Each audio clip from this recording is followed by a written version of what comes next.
श्री सीताराम चंद्राभ्याम नमः।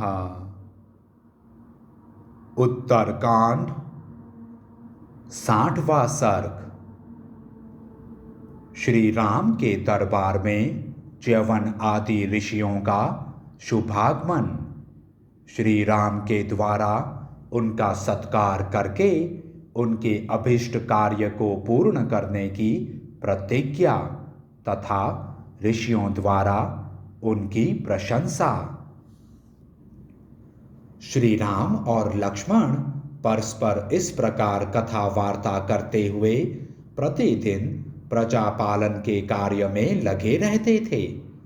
एक समय वसंत ऋतु की रात आई, जो न अधिक सर्दी लाने वाली थी और न गर्मी। वह रात बीतने पर जब निर्मल प्रभात काल आया, तब पूर्ववासियों के कार्यों को जानने वाले श्री रघुनाथ जी पूर्वाह काल के नित्य कर्म संध्या वंदन आदि से निवृत्त हो बाहर निकलकर प्रजाजनों के दृष्टिपथ में आए। उसी समय सुमंत्र ने आकर श्री रामचंद्र जी से कहा, राजन, ये तपस्वी महर्षि भृगुपुत्र च्यवन मुनि को आगे करके द्वार पर खड़े हैं। द्वारपालों ने इनका भीतर आना रोक दिया है। महाराज, इन्हें आपके दर्शन की जल्दी लगी हुई है और ये अपने आगमन की सूचना देने के लिए हमें बारंबार प्रेरित करते हैं। पुरुष सिंह, ये सब महर्षि यमुना तट पर निवास करते हैं और आपसे विशेष प्रेम रखते हैं। सुमंत्र की यह बात सुनकर धर्मज्ञ श्री राम ने कहा, सूत, भार्गव, च्यवन आदि सभी महाभाग ब्रह्मर्षियों को भीतर बुलाया जाए। राजा की यह आज्ञा शिरोधार्य करके द्वारपाल ने मस्तक पर दोनों हाथ जोड़ लिए और उन अत्यंत दुर्जय तेजस्वी तापसों को वह राजभवन के भीतर ले आया। उन तपस्वी महात्माओं की संख्या 100 से अधिक थी। वे सब के सब अपने तेज से प्रकाशित हो रहे थे।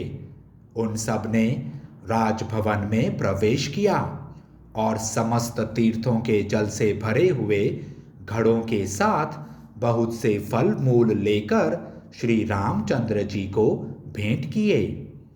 महाबाहु श्री राम ने बड़ी प्रसन्नता के साथ वह सारा उपहार, वे सारे तीर्थ जल और नाना प्रकार के फल लेकर उन सभी महामुनियों से कहा, महात्माओं, ये उत्तम उत्तम आसन प्रस्तुत है। आप लोग यथा योग्य इन आसनों पर बैठ जाएं। श्री रामचंद्र जी का यह वचन सुनकर वे सभी महर्षि रुचिर शोभा से संपन्न उन सुवर्णमय आसनों पर बैठे।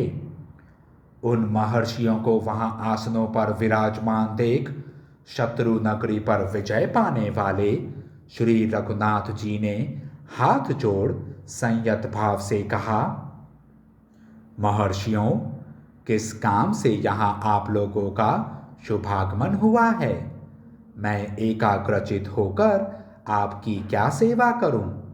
यह सेवक आपकी आज्ञा पाने के योग्य है।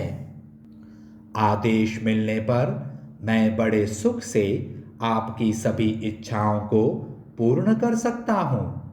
यह सारा राज्य इस हृदय कमल में विराजमान यह जीवात्मा तथा यह मेरा सारा वैभव ब्राह्मणों की सेवा के लिए ही है। मैं आपके समक्ष यह सच्ची बात कहता हूँ।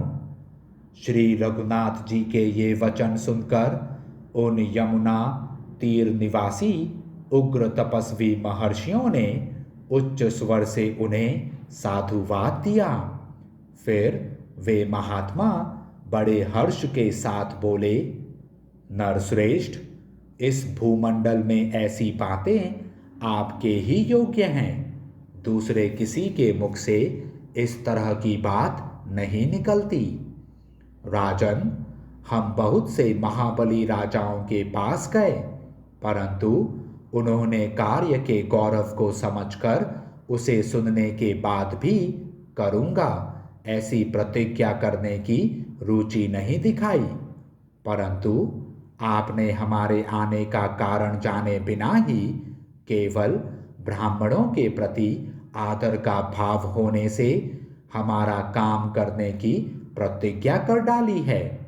इसलिए आप अवश्य यह काम कर सकेंगे, इसमें संशय नहीं है। आप ही महान भय से ऋषियों को बचा सकेंगे।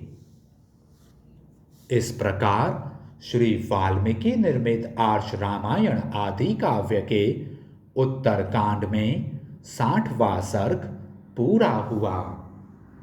जय श्री राम।